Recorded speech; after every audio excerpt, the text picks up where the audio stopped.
Conmigo, primera epístola a los Corintios. Estamos en el capítulo 15. Vamos a avanzar un poco. Vamos a avanzar en el capítulo 15. Vamos a irnos desde el versículo 12 al 20. Bueno, quizás del 1 al 19, al 20, por ahí nos vamos a ir. Vamos a leerlo. De todas maneras, la semana anterior tocamos parte de esto, pero vámonos del capítulo 15, versículo 1 al 20. Vamos a leerlo. Cuando lo tenga, me da un fuerte amén. Dice la palabra: además os declaro, hermanos, el evangelio que os he predicado, el cual también recibisteis, en el cual también perseveráis, por el cual, asimismo, si retenéis la palabra que os he predicado, sois salvos, si no creísteis en vano. Porque primeramente os he enseñado lo que asimismo recibí, que Cristo murió por nuestros pecados conforme a las Escrituras, y que fue sepultado y que resucitó al tercer día conforme a las Escrituras, y que apareció a Cefas y después a los 12. Después apareció a más de 500 hermanos a la vez, de los cuales muchos viven aún y otros ya duermen. Después apareció a Jacobo, después a todos los apóstoles, y al último de todos, como a un abortivo, me apareció a mí, porque yo soy el más pequeño de los apóstoles, que no soy digno de ser llamado apóstol, porque perseguí la iglesia de Dios. Pero por la gracia de Dios soy lo que soy, y su gracia no ha sido en vano para conmigo. Antes he trabajado más que todos ellos, pero yo no, sino la gracia de Dios conmigo. Porque o sea yo, o sean ellos, así predicamos y así habéis creído.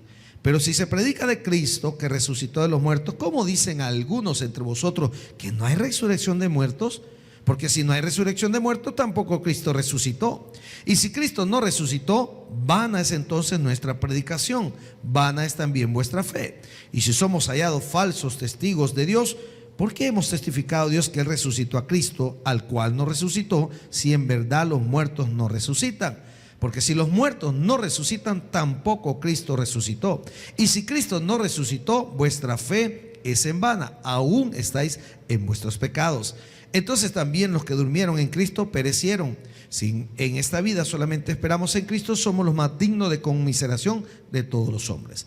Mas ahora Cristo ha resucitado de los muertos, primicias de los que durmieron es hecho. Padre, en el nombre poderoso de Jesús quiero pedirte que el Espíritu Santo me guíe, que lo que diga y haga glorifique tu nombre. Oro por el hermano, por el amigo, por aquellos que están aquí, como aquellos que están conectados a través del internet. Pedimos que el Espíritu Santo me dé esa guía completa para poder hablar conforme a tu santa y soberana voluntad. Gracias Padre, gracias Hijo, gracias Espíritu Santo. Amén y amén. Tomemos nuestros asientos, mis amados.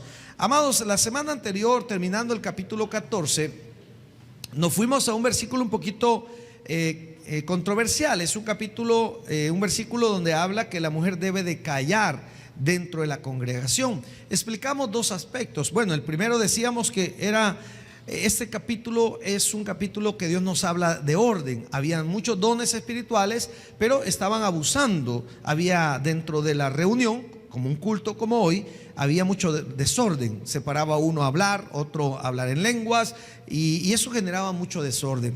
De hecho, con este punto de las mujeres sucedía algo. Recuerde que dentro de la congregación de Corintios había gente judía, había también gente griega de diferentes nacionalidades también, que generaba ciertos choques culturales.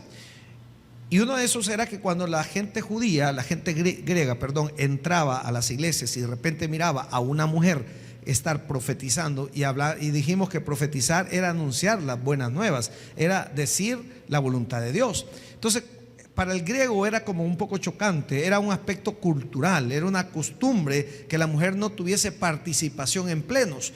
Y entonces para ellos era como problema eso. Entonces no es una situación doctrinal, sino más bien no era una costumbre, no era un principio universal. La mujer puede participar. Simplemente en ese tiempo, ahí en Corinto, era como el griego recién convertido o llegaba por primera vez a una iglesia y miraba que la mujer estuviese hablando, era como, para él no le chocaba esa costumbre, no era. Y recuerde que Pablo al final lo que está buscando es que la gente pueda llegar y convertirse, ¿verdad? ¿A través de qué? De creer en Jesús.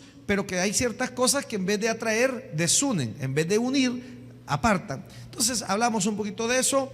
Luego vimos cómo en el Antiguo Testamento, allá en el libro de Jueces, había una mujer, Débora, que no solo hablaba, sino que era la juez, ¿verdad? Lo vimos allá en Jueces capítulo 4, versículo 4 más o menos, por ahí andamos. Y vimos cómo en el capítulo, en el Nuevo Testamento, también la mujer, por ejemplo, allá en Hechos 21, Felipe tenía 4 hijas que eran profetisas. O sea, sí tenían la autoridad de hablar. Pero Pablo está diciendo, señores, es preferible llevar en orden la iglesia para que los que se conviertan no se asusten, no se alejen y no se aparten. Ahora, ya en el capítulo 15, ya Pablo va a hablar un tema doctrinal. Esto sí ya es una doctrina. Va a hablar de la resurrección. Va a hablar de la resurrección. Para los de Corinto, habían 2 cosas. Una, que había un grupo llamado los saduceos, ¿sí? Que algunos de ellos se habían convertido al cristianismo. Pero ellos dudaban de la resurrección, no de Cristo, que nosotros fuésemos a resucitar. El problema no era que Cristo hubiese resucitado, ellos sabían, algunos de ellos lo habían visto, sino el problema es que ellos decían que al morir ya no había resurrección para los demás, para nosotros, por ejemplo. Entonces Pablo empieza a atacar ese punto. Y si usted leyó, como que es el rompecabezas, ¿verdad? Si resucita, si no resucitó. Pero lo vamos a ir viendo detalle a detalle. Entonces Pablo está diciendo, señores, primero Jesucristo resucitó. Y da un listado de a quienes se le apareció. Y si usted se va al libro de Hechos, usted va a ver que también Jesús se apareció, dice ahí, con pruebas indubitables. Es decir, no hay cómo dudar de ellas. Y ahora Pablo dice... Acá les dice, señores, Jesús resucitó, pero había un grupo que dudaba de que nosotros al morir resucitemos. Ya vamos a ver un poquito de eso. Entonces, algunos venían de esa costumbre saducea y tenían, si bien es cierto, habían convertido en Cristo, pero tenían todavía esa situación de no creer en la resurrección. Entonces, Pablo va a tocar ese punto. En el versículo del 1 al 20, del 1 al 12, perdón, habla acerca de cómo Jesús resucitó, a quienes se les apareció, y todavía dice, hay personas que todavía viven, que dan fe de que Jesús resucitó. El problema no era en dudar que si Jesús había resucitado. El problema era que algunos decían que no íbamos a resucitar, contradiciendo la palabra. Vámonos al 12, por ahí nos vamos a ir. En el 15:12. Pero si se predica de Cristo que resucitó de los muertos, o sea, ellos sabían que Jesús había resucitado de los muertos. ¿Cómo dicen algunos? Dice, entre vosotros que no hay resurrección de muertos. No estaban dudando de la resurrección de Cristo, amén. Sabían que Jesús había resucitado, pero dudaban que los que murieran fueran a resucitar. Luego dice, porque si no hay resurrección de muertos, tampoco Cristo resucitó. Dice Pablo, miren, si no están creyendo que vamos a resucitar, entonces tampoco crean que Jesús resucitó, pues, porque no están dudando de su resurrección. ¿Qué más dice? Y si Cristo no resucitó, vana es entonces nuestra predicación, vana es también vuestra fe. Y luego dice, y somos hallados falsos testigos de Dios, porque hemos testificado, dice Pablo, de Dios que Él resucitó a Cristo, al cual no resucitó, si en verdad los muertos no resucitan. Pablo dice, miren señores, usted sabe que Cristo resucitó, amén, pero ¿por qué no quiere creer que vamos a resucitar? Y si usted dice que no vamos a resucitar, entonces tampoco Jesús resucitó, dice. Él está haciendo una apología, una defensa, no solamente de la resurrección de Cristo, sino de la resurrección de los que iban a morir o de los que ya habían muerto creyendo en Jesús. Ve al 16. Porque si los muertos no resucitan, tampoco Cristo resucitó, dice. Y si Cristo no resucitó, vuestra fe es en vana, dice Pablo. Entonces lo que estamos haciendo no sirve de nada. Aún estáis en vuestros pecados. Entonces, dice Pablo, también los que durmieron en Cristo perecieron. Pablo está hablando, señores, si no creen que va a haber resurrección, entonces no hay fe, es vana lo que estamos creyendo. Entonces lo que estamos predicando no funciona, porque si usted no cree que van a resucitar los muertos, usted mismo está negando que Jesús no resucitó. Mire qué más dice aquí. Entonces también los que durmieron en Cristo perecieron, el 19. Si en esta vida solamente esperamos en Cristo, somos los más dignos de conmiseración de todos los hombres, dice. Es decir, si usted cree en Cristo en esta vida, pero no cree que a través de Jesús hay salvación y vida eterna, o sea, damos lástima. Mira, estos creen en un Dios muerto. Entonces eso está diciendo Pablo, pero vamos a entrar al 20 y ahí vamos a darle un poquito más de forma. Mas ahora dice, Cristo ha resucitado, ¿qué dice? De los muertos. ¿Qué más dice? Primicias de los que durmieron es hecho, dice. Recuerde, amado, y aquí vamos a entrar en materia. Cristo es la primicia de los que resucitaron y de los que vamos a resucitar. Amado, el término primicia, ¿qué se le viene a la mente a usted? Primicia. Primero, ¿verdad? Pasa que nosotros no tenemos esa costumbre. Los judíos como tal, no solo era una costumbre, era una ley que establecida en el libro de Levítico, que ellos debían de dar la primicia de todo. ¿Qué es lo que hacían los judíos? Criaban animales, ¿sí? ¿Qué más hacían? YouTuber, dice, no, me da lo que le he inventado, ¿eh? Cultivaban.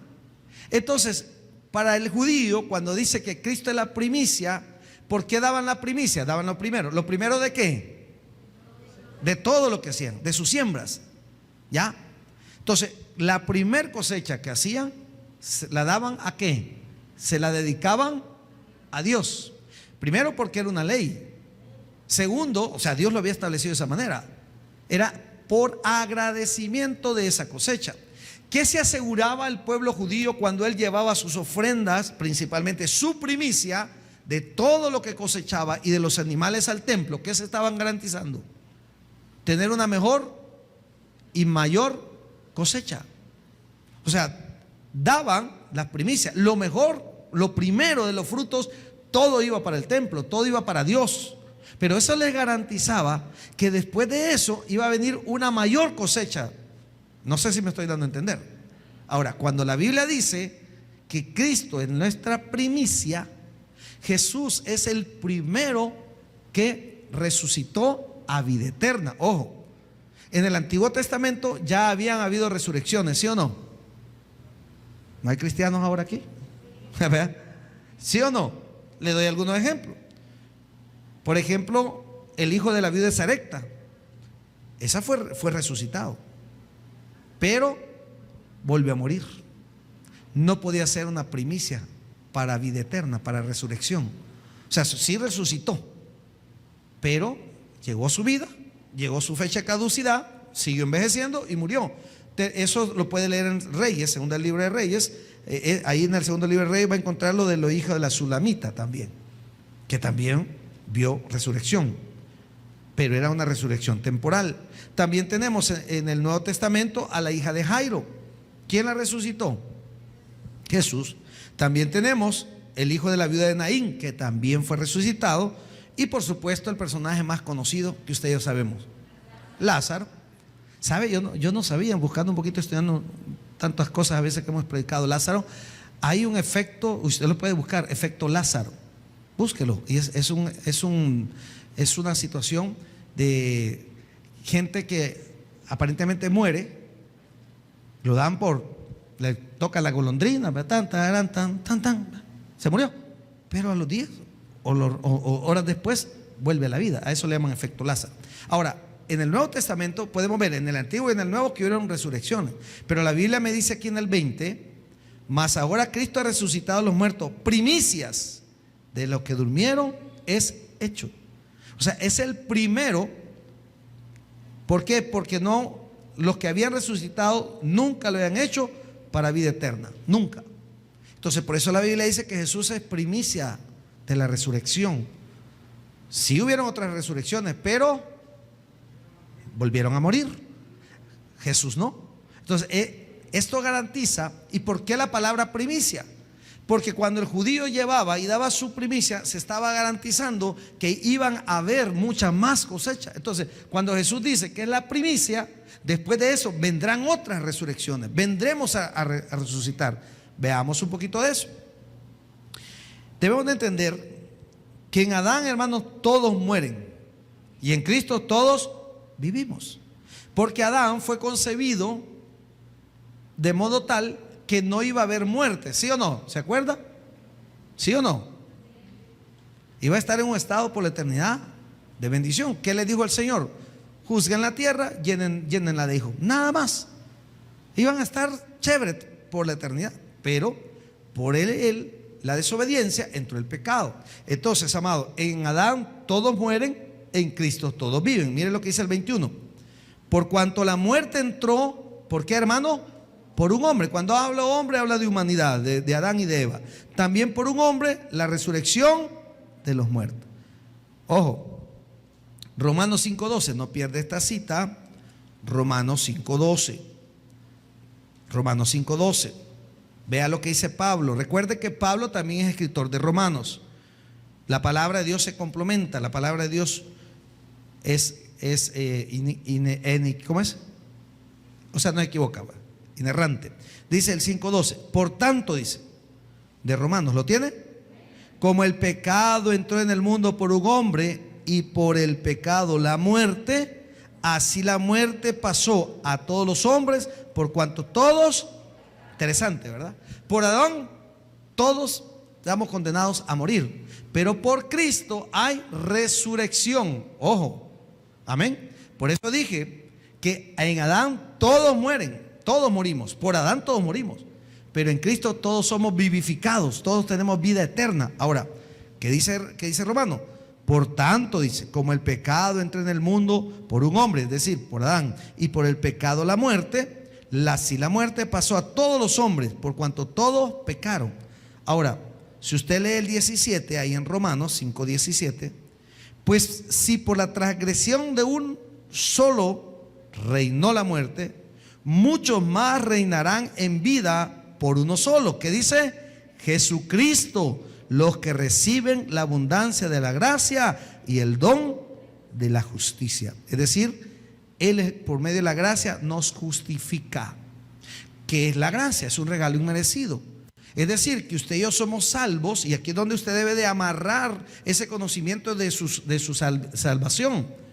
Es un don, es un regalo. Usted no hizo nada para ser salvo. ¿Qué hizo? Creer en lo que lo ha hecho todo. ¿Y quién hizo todo? Jesucristo. Entonces Pablo dice en el 17, pues si por la transgresión de un solo reinó la muerte, o sea, por la desobediencia de Adán y Eva, muchos más reinarán en vida por uno solo, Jesucristo, los que reciben la abundancia de la gracia y el don de la justicia. O sea, tenemos esa gracia de ser salvos por medio de Él, y Él es el que nos justifica. Ya en el capítulo Romanos, siempre en el versículo, en el capítulo 5, en el 1 dice que hemos sido justificados por Jesús por medio de su sangre. Entonces, amado, Pablo está diciendo allá en Corintios, él nos está diciendo que Jesús es la primicia. Mire lo que dice el 21 en 1 Corintios 15:21. No sé si voy muy rápido, yo como me entiendo yo solo, ¿verdad? Entiendo que todos entienden. 15:21, ¿lo tiene? Por cuanto la muerte entró por un hombre, también por un hombre que entró la resurrección de los muertos. Porque así como en Adán todos mueren, también en Cristo serán. Hoy entiende usted por qué decimos que Cristo es vida. Amén. Por eso decimos que Cristo es vida, porque Él nos vivifica. Cuando usted entrega su vida a Cristo y usted le dice: Señor Jesús, yo te recibo hoy como mi único y suficiente Salvador personal, y lo hacen con convicción, no por obligación, no porque lo empujan a decirlo, no porque hay que repetirlo hasta de memoria, ¿verdad? Cuando estudiamos teología, estábamos en el colegio de teología, nos hacían hacer el tratado sin verlo. Si usted muriera ahora, y la oración de fe, y uno se lo aprende de memoria, pero no es tanto de aprenderlo y decirlo y repetirlo como tal cual periquito, sino es de creerlo. Entonces la palabra me está diciendo que Jesús me da vida. Pablo les dice a los señores: miren, ustedes que están dudando de la resurrección, ustedes que no creen que van a resucitar, aquí la palabra me enseña que Jesús es la primicia de la resurrección. Ahora, veamos qué más. Veamos en qué orden resucitarán los muertos. Sigamos leyendo. Vamos en el 21, ¿verdad? El 23. Vale. Dice: pero cada uno en su debido orden. ¿Se acuerda que en el capítulo 14 se hablaba de orden? Es que Dios es un Dios de orden, hermano. Todo está puesto por Dios en un orden perfecto. Mire lo que dice el versículo 23. Pero cada uno en su debido orden. Cristo vuelve a lo mismo. ¿Qué es, hermano? ¿Qué entendían los judíos entonces? Que si Cristo era la judía, era las primicias, venían más resurrecciones. Mire qué más dice. Luego los que son de Cristo. ¿Quiénes son de Cristo? Los que han confesado con su boca y creído en su corazón. Porque usted sí sabe que puede confesar a alguno sin creerlo, ¿sí o no? Te amo, dice el hipócrita, ¿verdad? Me amas con todo mi corazón y por dentro pensando en la otra, ¿verdad? Porque la boca usted puede decir cualquier cosa. Me vas a pagar, mañana te pago. Y usted dice, ¿de dónde le voy a pagar a este? Diferente que usted lo diga de corazón, diferente que usted lo sienta, que usted lo diga de muy adentro. Entonces dice acá en el versículo 23, pero cada uno en su debido orden, Cristo las primicias, luego los que son de Cristo. Por ahí decía alguien, los cristianos, ¿perdón? Sí, la iglesia de Cristo, pero amados, ¿cuánta gente se llama cristiana y no cree en Cristo? O sea, los de Cristo, aquí dice, miren, todos en el 23, luego los que son de Cristo, ¿cuándo? En su venida. Mire el orden. Primero, la resurrección de Jesús. Nunca antes había resucitado alguien para vida eterna. Habían resucitado temporalmente. ¿Cuánto más habrá vivido Lázaro? La Biblia no lo dice. ¿Cuánto más habrán vivido, cómo se llama, los otros que Jesús resucitó? La hija de Jairo, ¿cuánto más? No se sabe. Era una niña creo que de 12 años. ¿Cuánto más habrá vivido? No sé, pero murió. Pero Jesús es la primicia de las resurrecciones, o sea, para vida eterna. Ahora, pero cada uno en su debido orden, Cristo las primicias, luego los que son de Cristo en su venida. Ojo con esto. Váyase conmigo a Primera de Tesalonicenses. Ahora, si Cristo viniera ahorita, ¿quién resucitaría primero? Por su iglesia. Los muertos, usted no, porque está vivo y bien vivo, ¿eh? Primera de Tesalonicenses 4:13. Tampoco queremos, hermanos, dice, ese es un texto bíblico para un funeral. Se utiliza mucho en funerales, en aquellos que han creído en Jesús. Tampoco, Primera de Tesalonicenses 4:13. Tampoco queremos, hermanos, que ignoréis acerca de los que duermen, para que no os entristezcáis como otros que no tienen. ¿A quiénes se refería Pablo? A los que no tienen esperanza. ¿A quiénes se refería? Los que no, bueno, los saduceos, uno, porque ellos no tenían esperanza. Se murió, hasta ahí llegó. Y otros que no tenían esperanza de vida eterna, que no habían creído en Jesús. ¿Qué más dice? El 14. Porque si creemos, dice, que Jesús murió y resucitó, así también traerá Dios con Jesús a los que durmieron en él. O sea que el orden es Cristo. ¿Quiénes más? Los que murieron confiando en él. Y luego dice, por lo cual decimos esto en palabra del Señor, que nosotros que vivimos, que habremos quedado hasta la venida del Señor, no precederemos a los que durmieron. Ese es el orden, hermano. Ese es el orden. Ese es el orden que Pablo está mostrando y es lo que está insistiendo a los de Corintios. Porque ¿cuál era el problema? ¿Por qué salió todo lo de la resurrección? No la resurrección de Jesús. Ellos sabían.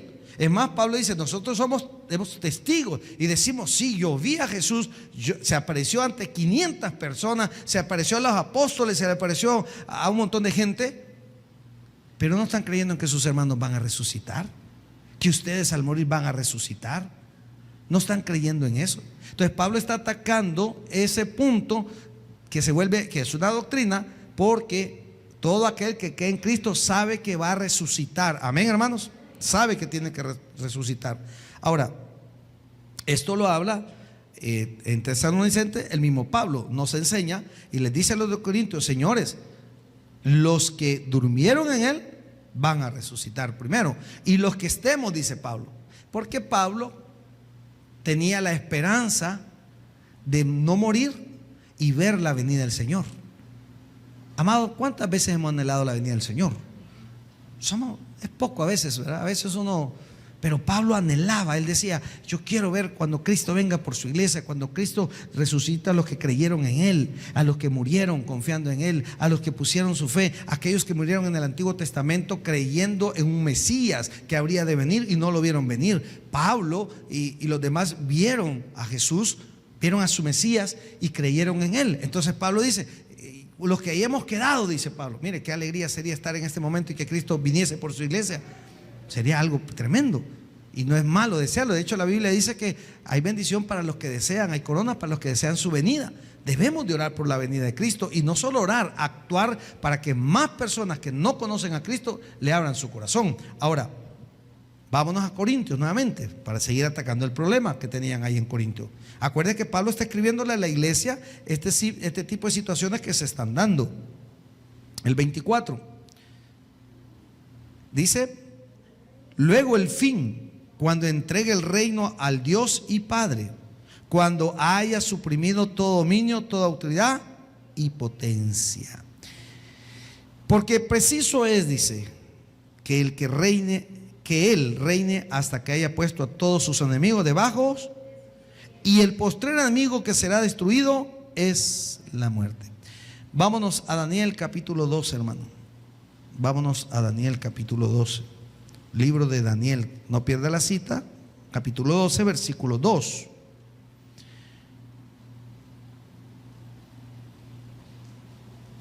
Daniel 12:2. Daniel 12:2. Recuerde, todo el problema en Corintio era que algunos dudaban que al morir íbamos a resucitar. Y Pablo lo está atacando con todo. Está diciéndoles: no, señores, hay resurrección para los que creen en Jesús. Daniel 12:2 lo tiene. Y muchos, dice, de los que duermen en el polvo de la tierra serán ¿qué? Unos para vida eterna y otros para vergüenza y confusión perpetua. O sea que al final todos van a resucitar. Todos resucitaremos. Unos para salvación y los otros, ¿qué dice? Para confusión y vergüenza perpetua. Entonces, y esto lo confirmó nuestro Señor Jesucristo allá en el Evangelio de Juan, en su capítulo 5, versículo 28 en adelante.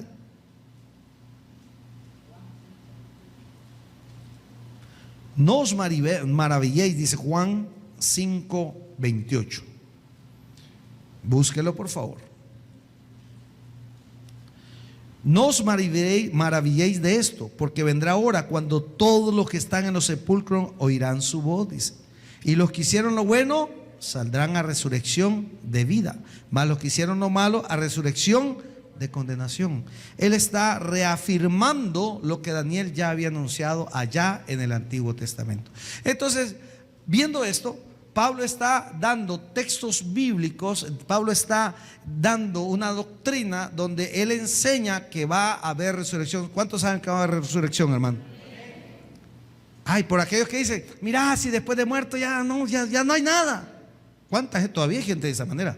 Todavía hay gente que usted dice: mira, y cuando te mueras, no, nadie sabe nada, ahí hasta ahí llegamos, hasta ahí culmina, ya no hay más, después de la muerte no hay más. Como no, hay vida eterna en Cristo Jesús.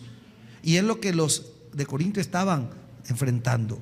Si creían en Jesús, creían que Él era el Mesías, creían que Él había venido, creían que había resucitado, pero no creían que ellos iban a tener vida eterna. Pero ya lo demostramos con textos bíblicos que sí hay vida eterna. Ahora, a eso se le conoce como la primera resurrección, donde nosotros estaremos en ella. De ahí viene la resurrección de los justos. ¿Cuál será la resurrección de los justos? Aquellos que queden en la tribulación después del rapto y nieguen el aceptar la marca, ¿verdad? Aquellos que van a morir por Cristo, ellos serán resucitados al final de la tribulación. ¿Cuántos años tiene la tribulación? Después del rapto que viene, hermano, cuando Cristo venga por su iglesia, la tribulación es un periodo de 7 años, 3 años y medio, donde va a haber una paz. Saldrá un gobernante, saldrá un líder mundial que va a unir a todas las religiones Por eso debemos de entender algo, que hay gente, ¿cómo se llama cuando se unen las iglesias y todo muy bonito? Se llama, no se llama sincretismo, ecumenismo. Ecumenismo. No, hombre, nosotros yo con y hacemos una sola iglesia donde aceptamos todo, eso se llama ecumenismo. Llegará un momento que saldrá un líder mundial, tanto religioso como militar, y va a tener un poderío tan grande, su influencia va a ser tan grande, que se van a unir todas las religiones, que todo va a haber un periodo de paz. Pero va a llegar el momento en que este personaje va a querer ser adorado por todos, y en ese periodo se llama periodo de la tribulación. De 3 años y medio viene la gran tribulación, donde ya él se deja ver como el diablo, el Satanás, ¿ya? Porque él quiere que lo adoren a él. Ahí empieza. Entonces, la resurrección de los justos viene al final de la tribulación. ¿Antes del qué? Antes del milenio, ¿sí? Es importante, por eso yo le digo, y le agradezco a usted y le felicito por venir a estudios bíblicos. Por eso cuando la gente no viene a los miércoles, miren, el lunes está lleno aquí, hermano. Está bien, pero también tenemos que conocer esos términos. También tenemos que agarrarlo. Lo que pasa es que como que a veces no nos gustan los temas de aprendizaje, pero esto es importante saber. El rapto, nosotros nos vamos con Cristo, y dentro de todo eso suceden un montón de sucesos más, que no es el tema de esta noche, pero que es importante y los hemos tocado aquí, lo hemos hablado. A veces mi esposa, como 2 miércoles seguidos, ella estuvo dando un estudio. Entonces es importante todo eso. Ahora, sigamos adelante. Allá en 1 Corintios 15, 25. Porque preciso es, dice, que el que reine hasta que haya puesto, que él reine hasta que haya puesto a todos sus enemigos debajo de sus pies. Y el postrer enemigo que será destruido es la muerte, porque todas las cosas las sujetó debajo de sus pies. Y cuando dice que todas las cosas han sido sujetadas a él, claramente se exceptúa aquel que sujetó a él todas las cosas. Es decir, Jesús es el que está sobre todo, pero luego que todas las cosas le estén sujetas, entonces también el Hijo mismo se sujetará al que le sujetó a él todas las cosas, para que Dios sea todo en todo. Esto me habla de Jesús como hijo sometiéndose al Padre, la autoridad, de eso nada más. De otro modo dice, ¿qué harán los que se bautizan por los muertos?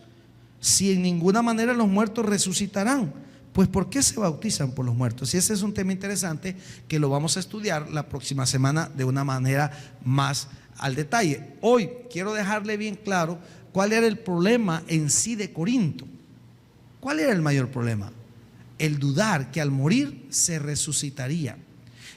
Había metido de alguna manera esa influencia. Habían algunas influencias, las gnósticas, que decía que para llegar a Dios el conocimiento, todo era a través del conocimiento. Pero también había esta corriente de los saduceos, que ellos decían, ya creemos en Cristo y nos va a ayudar, y aquí en la tierra todo, pero al morir hasta ahí llegamos. Entonces Jesús deja algo Pablo deja algo tan claro, que es la resurrección. ¿Cuántos saben que vamos a resucitar? ¿Cuál es el orden de las resurrecciones? Jesús las primicias. ¿Por qué Jesús la primicia? ¿Qué significa? Es el primero. Significa que si hay primero, va a haber segundo, tercero, cuarto. Es decir, habrán más resurrección a vida eterna. ¿Quién va después? Los que estén muertos resucitarán primero, ¿sí? Luego, los que estén o hayamos, qué privilegio sería que viniera Cristo en este momento y nos vamos con Él. Pero los que estén, los que hayamos quedado, dice Pablo.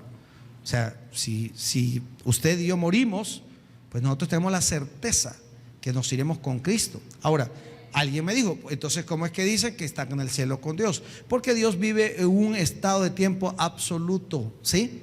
Él es el dueño del tiempo. Dios no está amarrado. ¿Quiénes están amarrados al tiempo? Nosotros. Usted no puede decir, yo no envejezco. Puede negar sus años. Aquí donde me ve, pastor, 35 años.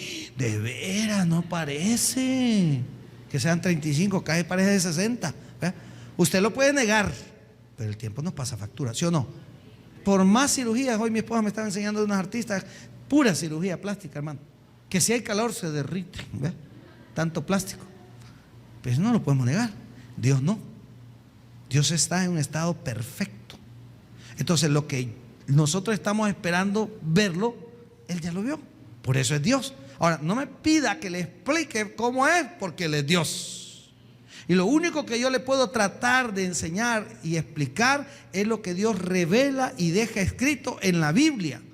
Porque lo que está en la Biblia es lo que realmente Dios nos dejó. Lo demás es invento humano. Esto es lo que Dios nos ha dejado. Esta es su revelación directa. Ahora, avancemos un poquito, porque tengo un poquito de tiempo. Dice el versículo 30.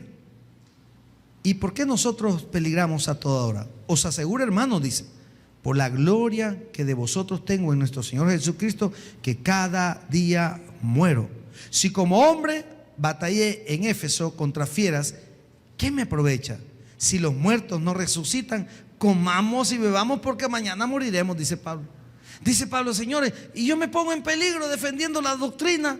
Yo me pongo en peligro, me acechan, me quieren matar, porque Pablo no tenía de enemigos solo a los romanos o a los griegos. Todos eran enemigos de Pablo. Los judíos que no se habían convertido a Cristo miraban en Pablo a un traidor de primera. ¿Por qué? Porque Pablo fue perseguidor de la iglesia. Y ahora se convierte, y él, lejos de perseguir la iglesia, ahora predica de que él seguía a sus seguidores, que los quería matar. De hecho los maltrataba, los apresaba, pidió una carta para ir y traerlos, que los metan presos. Y ahora Pablo dice, imagínense, yo me estoy exponiendo, que me maten, y ustedes me salen con que no vamos a resucitar. Entonces dice Pablo, hagamos fiesta, comamos y bebamos, dice. ¿Y de qué sirve? ¿O no? ¿De qué sirve? Entonces, ¿de qué sirve? Mira aquí lo que dice. ¿Y por qué nosotros peligramos a toda hora? Dice Pablo. Pablo sabía. Os aseguro, hermanos, por la gloria que de vosotros tengo en nuestro Señor Jesucristo, que cada día muero. Pablo dice, por ese amor que yo le tengo a Dios, todos los días yo me expongo a predicar el evangelio. Todos los días yo hablo, aunque esté en contra de mi propia seguridad, aunque me vayan a matar, aunque me vayan a... Yo me expongo a eso, dice Pablo. No me importa. Mira, hermano, y le voy a decir algo. Ahora, predicar, ser pastor, ser predicador, ser evangelista, ser misionero, no es nada comparado con lo que era en ese tiempo. Ahora dice, soy misionero. Sí, va a un lugar y soy evangelista, y anda de lugar en lugar, en hotel, hospeda en hotel y todo eso. Pero dijo Jesús, que ¿Pablo qué? Pablo andaba ahí a la buena de Dios, salía, y ahora usted va en avión, lo llevan en carro, lo llevan en tren, lo llevan... No, en ese entonces Pablo era pura patriarca, puro pie, hermano. Y ahí se ponía que lo asaltaran, a que lo corrieran. Llegaba a las plazas a predicar. Ahora ya ni necesidad hay de ir a predicar a las plazas, porque hay tanta iglesia que ya no, pero en ese tiempo no. Entonces Pablo estaba expuesto a que lo golpearan, que lo maltrataran, a todo, y había sufrido. Y dice, me expuse, dice, vea el otro, el 31, os aseguro, hermanos, por la gloria que vosotros tengo en nuestro Señor Jesucristo, que cada día muero. Es decir, yo explico, enseño, defiendo la doctrina de Jesús, y me atacan. Si como hombre batallé en Éfeso contra fieras, algunos escritores dicen que literalmente Pablo peleó con animales. Si como hombres, es decir, se defendió.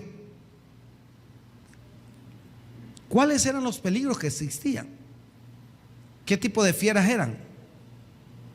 No está hablando de la fiera de la mujer, ¿no? O la fiera de su marido, no. ¿Qué tipo de fieras eran? La Biblia nos da un relato de cuántos animales. ¿Qué animales ha leído usted en la Biblia que aparecen como fieras? Cuando uno dice fieras, es de ferocidad. Es un animal violento que ataca. No va a ser, mi pupi es una fiera, así el chuchito. No. Lobos, ¿qué más dice la Biblia?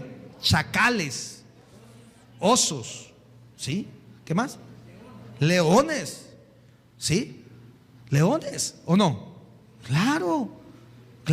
Entonces Pablo dice, en Éfeso, ¿por qué? Porque las ciudades habían muchos animales. De hecho, cuando Dios saca al pueblo de Israel de Egipto, le dice, no voy a terminar con todas las tribus. No vaya a ser que se llenen las fieras, crezcan mucho. Se va a ver, como no va a haber gente. Lo que nos pasó hoy que estuvimos en pandemia, ¿se acuerda que hubo una mayor cantidad de animales que salían porque estábamos encerrados? Ahora los animales verdaderos estamos encerrados. Sí, es cierto. Nosotros destruimos toda la peste, nosotros, hermano. Miren, los animalitos salían. Imagínense, Dios dice, si yo dejo y arraso con todos los pueblos, se va a llenar de muchos animales. Y va a ser un problema, pues. Va a ser un problema para ustedes. Entonces, Pablo dice, si como hombre batallé en Éfeso contra fiera, es decir, peleó literalmente, ¿qué me aprovecha? Dice, si los muertos no resucitan, comamos y bebamos porque mañana moriremos, dice Pablo. Lo dice de una forma sarcástica. No, hombre, si usted me estuve matando, haciendo el pollo para que vos me hagas, y en salsa lo hiciste, ay, y usted estuvo matando. Y usted se dejó de comprar un su perfume o algo por comprarle a su hijo o a su hija, y cuando le lleva le dice, y este me compraste. Y vos, ¿usted qué le dice? Da gracias a Dios, no le ha dado para mí. Eso está diciendo Pablo. Si ustedes dicen que no resucitamos, entonces hagamos fiesta, pues. Entonces hagamos fiesta. Entonces comamos y bebamos y démosle con todo, porque de nada sirve creer en Jesús si no vamos a resucitar. Eso es lo que está diciendo. ¿Qué más dice? Y cerremos con esto. No erréis, dice, ojo. Mira el sentido. Normalmente uno como predicador agarra este versículo bíblico y lo utiliza un poquito fuera de contexto, pero no erréis, dice. Las malas conversaciones corrompen. ¿Por qué lo dice?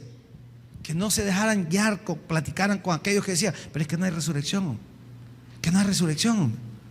No, ¿para qué? Si no, al final Jesús resucitó, pero nosotros no. O sea, Pablo está diciendo, cuídense de esa doctrina que es dañina. De hecho, allá en una de sus epístolas, en unas epístolas de Juan, al final, no me acuerdo si la 3, dice que cuando alguien llegue a su casa a tocarle, llega a su casa con una doctrina que no es la suya, que no lo reciba, que no le diga bienvenido, porque se está haciendo igual que ellos. Y esto es bueno para aquellos que, ay, pastor, vinieron unos testigos de Jehová y vinieron no sé qué, y aquí, cuidado con eso. La Biblia dice que no, porque traen una doctrina. ¿Y por qué los testigos de Jehová? Y no es deseo de molestar, es porque ellos literalmente confiesan que Jesús no es Dios. Es una doctrina tan errada. Entonces, cuando usted recibe a esas personas, usted puede caer en ese tipo de cosas. Entonces, Pablo está diciendo, no erréis, cuidado con aquellos que andan diciendo que no hay resurrección, cuidado con ellos. Eso es lo que está diciendo Pablo. Cuidado. Así que, amado hermano, esta noche, cuidado con aquellos que lejos de hacer lo que usted aumente su fe, confíe en Cristo y que entregue su vida completamente a Él, lo alejen del Señor. Cuidado. Eso es lo que está diciendo Pablo. Y me quedo con esto último, en el 32, me gustó mucho. Si como hombre batallé en Éfeso contra fieras, ¿qué me aprovecha? Dice Pablo. Si los muertos no resucitan, comamos y bebamos porque mañana moriremos. Esto es como, y se lo digo a mí, en lo personal me ha pasado, con parejas, con hermanos, con familias, con personas que están caídas en el licor, con jóvenes que han andado en drogas, en malas compañías, en asociaciones ilícitas, que los hemos aconsejado, hermano, hasta el cansancio. Mira, hijo, no hagas eso, ya deja eso, te va a ir mal, mira. Y por último le digo, ¿sabes qué, hijo? Yo ya gasté mucho mi saliva. ¿No querés entender? Dale, viejo, con todo, anda, acabate. Y se han acabado literalmente algunos, hermano, porque no han querido. Eso es como las parejas. Queremos cambiar. Y sí, mire, hermano, sí, hermana, mire, cambia. Sí, pastor, y nunca cambian. Llegué al extremo con una pareja, hermano, que le dicen, ¿sabes qué? Ya no me busquen para consejería, porque todo lo que le decimos hacen lo contrario.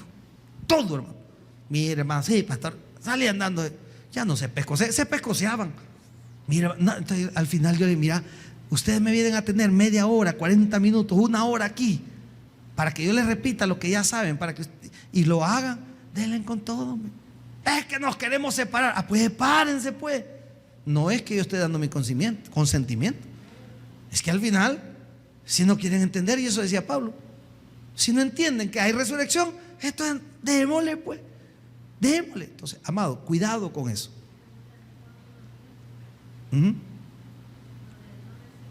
¿Segunda qué? Sí, segunda de Juan, sí, la leí un día de estos, pero me acordaba lo que no sabía que era en Juan, en segunda. Ese solo tiene un capítulo, o dos, uno tiene. Entonces, amado, no recibe este tipo de personas. Cuidado, cuidémonos. ¿Por qué? Porque hay que cuidarse. Porque todo aquel que niega su fe, niega diciendo que Cristo no es Dios. Y usted y yo sabemos que el único que ha pagado un precio por usted y por mí es Cristo, nuestro Señor Jesucristo. Démosle un fuerte aplauso al Señor. El predicador ha terminado su mensaje. Acepta a Jesucristo hoy como tu único y suficiente Salvador personal. ora conmigo de la siguiente manera. Señor Jesús, yo te recibo hoy como mi único y suficiente Salvador personal. Creo que eres Dios y que resucitaste al tercer día. Me arrepiento, soy pecador. Perdóname, Señor. Gracias, Padre, por enviar a tu Hijo a morir por mí. Gracias, Jesús, por salvar mi alma hoy. En tu nombre he orado. Amén. Bienvenido a la familia de Dios. Congrégate con nosotros. Estamos ubicados en Final 29 Avenida Norte, número 2931, Ayutuxtepeque. Tabernáculo Bíblico Bautista, Amigo de Israel, Ayutuxtepeque.